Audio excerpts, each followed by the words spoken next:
Recently, we did a table talk with Christopher from Glumdark to talk about his new Kickstarter, which is going on right now. It's from Exalted Funeral.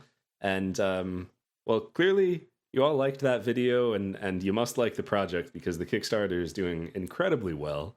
So we thought, let's look at glumdark.com and let's make some quests and show you how you could use these tables. So stay tuned as we go through 2 quests and a half-baked idea.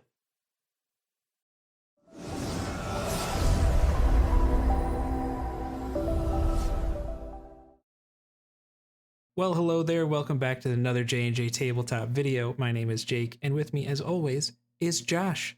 And I put together a quest using 3 tables and generators from the storytelling and world building section of glumdark.com.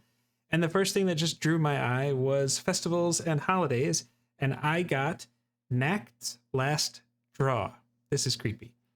A celebration which is to be held when the last animal bred to be eaten is slain. A lottery is performed within the village, and the winner is slain alongside the animal. A great feast is held in their honor, and the slain villager is placed upon a huge dining table. Villagers often invite outsiders as guests to reduce the likelihood that they themselves would be chosen. This is so just wonderfully disturbing. And Josh, you had the idea like, yeah, maybe they're not from the town, they're just traveling there. So I was like, all right, let me click on travel encounters. I got a young boy and his huge red dog are fending off a pack of wolves. I was like, okay, that's interesting. And then I said, maybe there's some other weird thing that's like discovered. And I looked at the dubious discovery part of the generator there, and I got a tiny latch is hidden on the stump of a great tree. It opens to a wondrous workshop of tiny gnomes fabricating intricate mechanisms for traps and locks. Okay, I feel like there's something here. How can we put this together? And I don't know, the first thing I thought of was like, what if the boy really is up to no good? Like the boy is actually like baiting the group, just like the thing says, like pad the numbers, make sure that he's not going to get chosen, or a family member isn't going to get chosen. So there's like a desperation with this kid. Maybe the wolves are fending off the boy and his large red Yes. dog. Yes, yeah. But that's not Yeah. what it looks like when your group is just encountering them on the road. No, this boy is literally crying wolf. I love it. Obviously, if you're playing like 5th edition or a game in which your party can have access to an ability to speak to animals, that's a very easy way they could discover that, or whatever. You've got some options here. But then coming back to the festival, I felt like, okay, let's create a situation using this festival. So of course, whether it's a member of the party or some other person that the party cares about is selected, and they are going to be eaten. So here we go. Now we've got an issue to deal with, and as a dungeon master, I think the best quests are more along the lines of, I have given you a situation. I don't care how you come up with a solution. And here we are.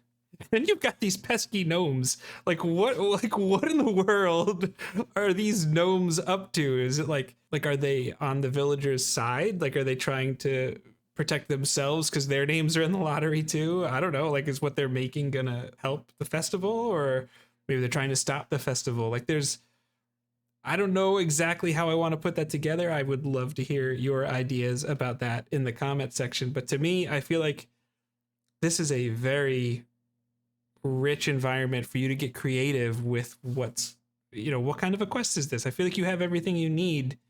Not all the details fleshed out. I want to hear about those in the comment section. But Josh, you mentioned when we were putting this together, like, what if the festival's like tomorrow? Get that urgency going. Yeah, because it's. I feel like, unless you have some crazy, if this is like an in-between session and you have some crazy quest going on where your players are like, no, we have this urgent thing we're doing, we can't stop and smell the roses, in which case, why are you even doing this? But if you are running this session, regardless of what's going on with the players, it's like, oh, thank you so much for saving me. Please come. You stay in my house for tonight. We'll make you dinner, whatever. Oh, by the way, now that you're here, now that you're in town, you have to stay one more night. There's this incredible festival that we do. We only do it once a year. Maybe we only do it once every 5 years. However often you want to do it, but it's amazing that you're here on this night, especially. And Can you believe it? Yeah, I know. Can you believe it? But so now they have the whole day to, oh, let's go for a walk in the woods. Maybe you find one of those wolves and you have a chance to speak to them. Maybe that's when you find the gnomes, which I love the idea that there's like these Keebler elf like gnomes that are making mechanical creations inside of a tree instead of baking cookies in there. Seems a lot safer, but it is definitely one of those really fun situations where it's like, what do they do when they find out? Are they going to run away? Are they going to kill the villagers? Are they going to take it a step further? And to me, this is one of those things where you take it where the players take it. If the players are like, I don't trust this little kid, and they start looking for information about him, maybe the kid is a fiend and his Clifford the big red dog is some sort of like hellhound or something, or the kid is some sort of like elder evil, and now there's this insane fight that's happening because you ruined his fun. So I don't know. I think it's perfectly vague, and I love it. So what did you come up with for your quest? Yeah, I feel like I need to preface this a little bit because I get a lot of questions, maybe not recently, but I have had a lot of questions over the years that we've been doing this. You talk a lot about random tables. When do you use random tables? What do you put on random tables? How do you use them? And to me, like, random tables, you use them until you don't need them. and what I mean said. but what I mean by that is like you got like 3 prompts and got a really good quest hook out of that.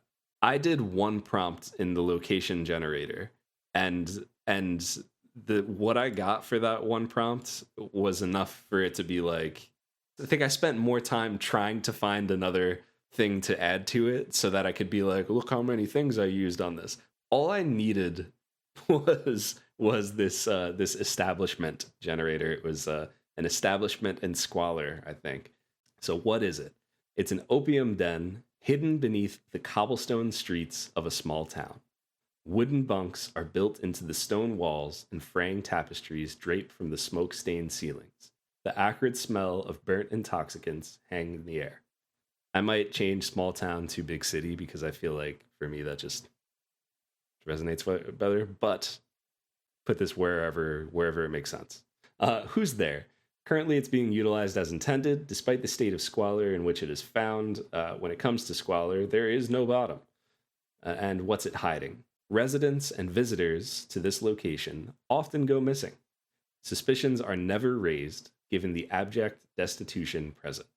Those missing have been sold to a local alchemist for experimentation. That is, I've never gotten more from 1 random generator prompt, I don't think. This is everything I need. Now I'm going to use my imagination to fill in the blanks, right? Like, okay, we have a sketchy location. It's an opium den. It's hidden away, and people are going missing. And not only are they going missing, they're going missing, and they're likely being sold to this alchemist who's experimenting on them. What kind of experiments is he doing? I don't know. Maybe are your players at a level to fight a flesh golem or something like that? Like, that could be potentially where they're at. It doesn't matter, and it's kind of system agnostic, whatever makes sense for your world. So how do we use that, though? For me, I think this makes sense in a bigger city. Your players are in the city. They are at some sort of inn or tavern or place where they can drink. Someone is begging the patrons of this place to find their missing child. Everybody's saying, get the hell out of here, crazy guy, whatever. They don't want to deal with them. Your party asks some questions, right? Find out some information. Research leads them to this opium den. That's indie. And then they get to explore the opium den. And you get to really explain how horrible this place is, how messed up it is, the type of people that you find there. You get to spend some time with your players engaging and talking to these people. Like, this is big time the exploration pillar of the game. And then they find out about this alchemist. So now they have to track down this alchemist if they want to, or they could just say like, she got sold, or they got sold. So now they have to track down this alchemist and try to save the person, try to destroy the creation, and you just get to use your own imagination to find out why are you buying so many people? What are you using them for? And then just for fun, I threw in one more random location or random thing. It's bad place number 2, the Pit of Ill Omen. So they find out that the alchemist is hiding in the Pit of Ill Omen.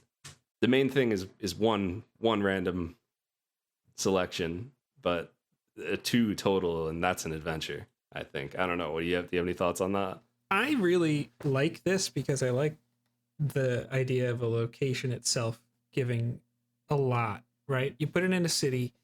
I want to know, okay, is this alchemist working of their own, like with their own agenda, or are they working for someone else? Is this like a thread you can pull out to a bigger plot, and now you have like a lieutenant, if you will, to a bigger big bad?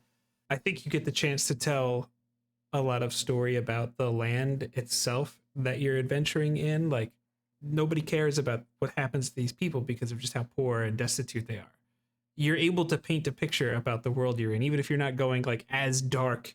I mean, it's pretty dark stuff, but if you're not going as dark as maybe what Glumdark might normally lean into, you have opportunities here that just prompts you to just think about the adventure setting that you're using even more. So it kind of, I love how your quest does that to another level. I feel like mine's a little more self-contained, maybe a little bit more of a one-shot, but I feel like yours could grow, like an entire campaign could grow out of that one silly little roll of the dice that you have.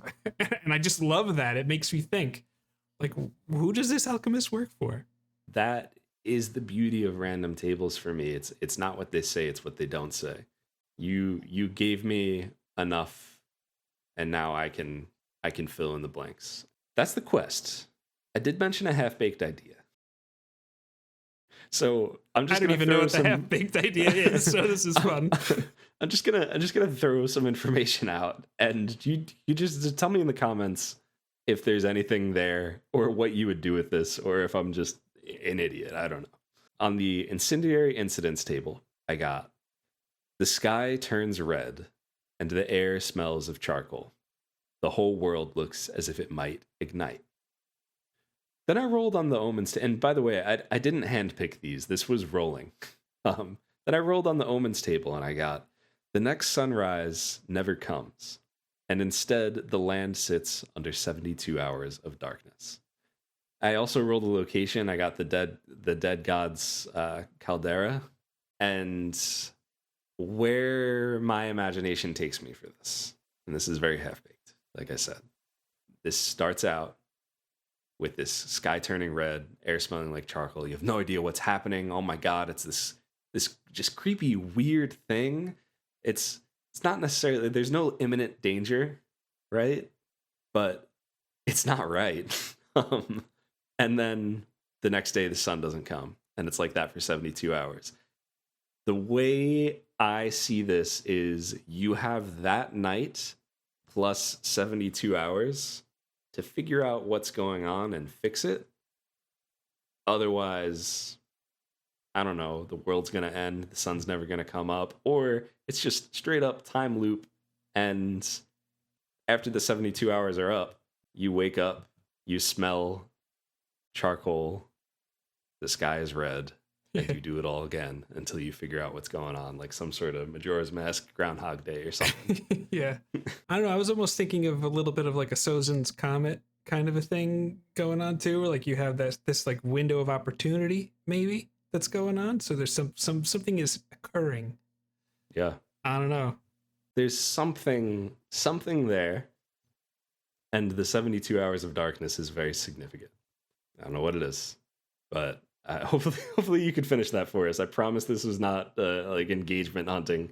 I just didn't know how to finish this in time for this video. So if you have some ideas, throw them in the comments. If you haven't supported Glumdark's Kickstarter yet, definitely check that out, because if you like the stuff on the website, which is free, you'll probably like the stuff in the book too. Worth mentioning, anytime we ever talk about anything, we're not getting paid for it. We talk about things we're passionate about and we're excited about. So, yeah. And if you want to catch our conversation with Christopher about the Kickstarter, you can check that on screen now. But thank you so much for watching. Let us know what you thought about the ideas and what you would do with them. And we will see you next time.